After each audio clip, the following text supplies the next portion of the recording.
For this antenna experiment I used a kind of turntable, originally intended for disabled people. I did some measurement about the diameter, or the surrounding in this case, 280 centimeter, and I divided it by 36.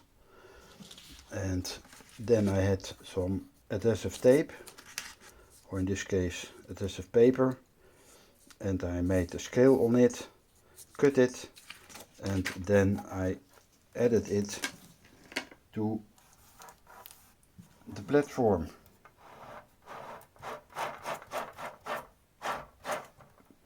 And because I marked it at one side, I could do steps of 10 degrees. And then the measured results are keyed in an Excel sheet, and then I could make the graphs of it. And because the balcony had a lot of reflections, I now tried a hill near Hilversum, and it is free space in all directions. And the distance between the transmitting station and the receiving station is about 18 kilometers, and the measurements are done with this tiny spectrum analyzer at the receiving side. And with only a single dipole I checked if the field is even, and this is the setup I showed before with the turntable and the handheld and the PVC pipe in it with the antenna and the measurement on top of it. And as you can see, in these directions it's all free space.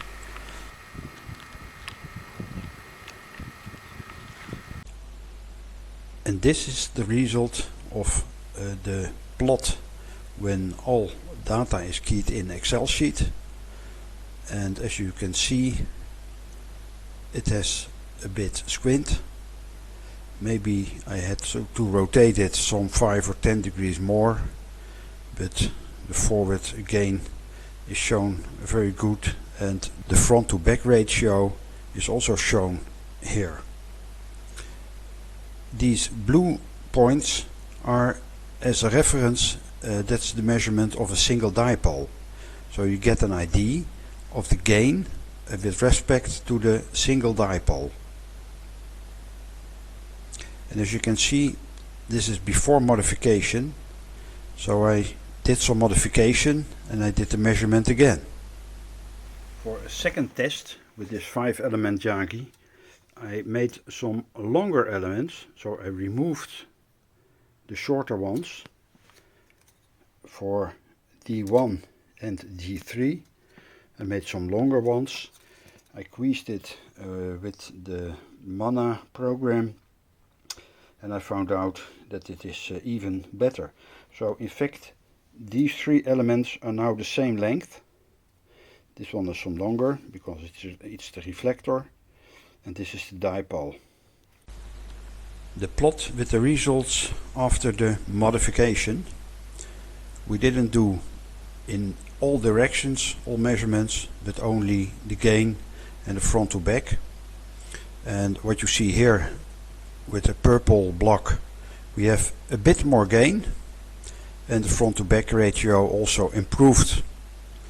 So with this small modification, the Yagi improved a bit. However, the 70 centimeter band is more than just one frequency. We did these tests about here for 32.2 or so, and it already improved. But with Mana or other simulation programs, you always see that the gain and the front to back ratio is frequency dependent. You see this kind of shape. So we thought, let's measure the 5 elements at more frequencies, and if we get this kind of graph, then we know that it is at least functioning. And this is the result of the 5-element 70 centimeter Yagi after modification with some longer elements.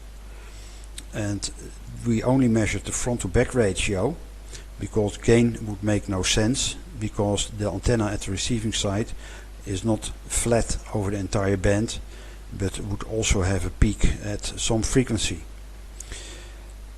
As you can see, this is a normal graph and it peaks here.